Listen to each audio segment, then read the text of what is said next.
గణేశాయ నమః, సరస్వత్యై నమః, శ్రీ గురుభ్యో నమః. హరి ఓం.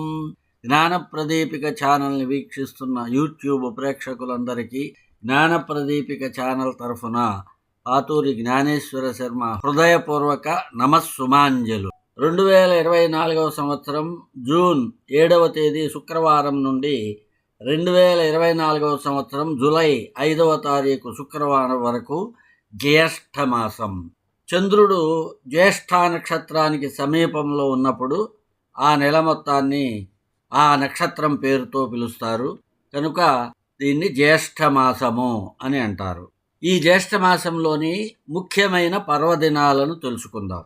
జూన్ 16, 2024 ఆదివారం జ్యేష్ఠ శుద్ధ దశమి. దీన్ని దశపాపహర గంగా దశమి అని పిలుస్తారు. దేవనది అయిన గంగా భూలోకానికి అవతరించినటువంటి రోజు ఈ రోజు. జ్యేష్ఠే మాసి శితే పక్షే దశమీ హస్త సంయుతౌ హరతే దశపాపాని తస్మాత్ దశహరా స్మృత. జ్యేష్ఠమాసం శుక్లపక్షం హస్తా నక్షత్రంతో కూడిన దశమి దశ విధమైన పాపములను, అంటే 10 రకముల పాపములను హరిస్తుంది. అందువల్ల దీనిని దశహరా దశమి అని పిలుస్తారు. ఏమిటి ఆ 10 పాపములు అంటే, మనము శరీరంతో 3 విధములైన పాపములు చేస్తాం. వాచికముగా అంటే నాలుకతో 4 రకములైన పాపములు చేస్తాం. మానసికంగా అంటే మనస్సుతో 3 రకములైన పాపములు చేస్తాం. అంటే మొత్తం 10 రకముల పాపములు మనం చేస్తాం. జ్యేష్ఠ శుద్ధ దశమికి ఈ 10 రకములైన పాపాలను హరించే శక్తి ఉంది. ఈ రోజున ముఖ్యంగా గంగాదేవిని దర్శించి పూజించి స్నానం చేస్తే ఆ 10 రకాలైన పాపములు హరింపబడతాయి. గంగా స్నానం చేయలేకపోతే ఏ నదిలోనైనా సరే స్నానం చేయవచ్చు. లేదు కనీసం ఇంటిలో గంగా నదిని స్మరించి గంగే చ యమునే కృష్ణే గోదావరి సరస్వతి నర్మదా సింధు కావేర్యౌ జలేస్మిన్ సన్నిధింకురు అని స్మరించి స్నానం చేసిన పుణ్యమే. నమః శివాయై నారాయణ్యై దశహరాయై నమోన్నమః. ఈ మంత్రాన్ని వీలైనన్ని సార్లు జపించి పూలతో గంగను పూజించాలి. అదేవిధంగా గంగా స్తోత్రాలను పఠించాలి. జ్యేష్ఠ శుద్ధ పాడ్యము నుండి దశమి వరకు ప్రతిరోజు గంగా స్తోత్రం చదవాలని కొన్ని శాస్త్రాలు చెబుతున్నాయి. జూన్ 17, 2024 సంవత్సరం సోమవారం జ్యేష్ఠ శుద్ధ ఏకాదశి.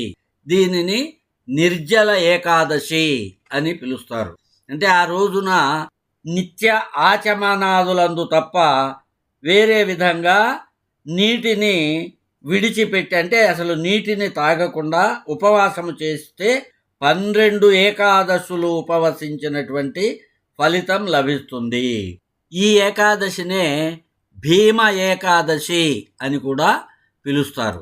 భీముడు వ్యాసుల వారిని అడిగాడు, మా సోదరులు ద్రౌపది వీరంతా ప్రతి ఏకాదశి ఉపవాసాలు ఉంటారు, నేను భోజన ప్రియుణ్ణి, ఆకలికి తట్టుకోలేను, ఉపవాసం ఉండలేను, మరి నాకు ఈ ఏకాదశి ఫలితం ఎలా లభిస్తుంది అని చెప్పినప్పుడు వ్యాస మహర్షి భీమునికి ఉపదేశించాడు, నీవు కనీసం ఈ జ్యేష్ఠ శుద్ధ ఏకాదశి, దీన్ని నిర్జల ఏకాదశి అంటారు, ఈ రోజునైనా మంచినీరు కూడా తాగకుండా ఈ ఒక్కరోజు ఉపవాసం ఉండు, నీకు 12 మాసములలో ఏకాదశులలో చేసిన పుణ్యమంతా లభిస్తుంది అని చెప్తే, అంత ఆకలికి తట్టుకోలేని భీముడు అంతటి వాడు మంచి నీరు కూడా తాగకుండా ఆ రోజు ఉపవాసం ఉన్నాడట.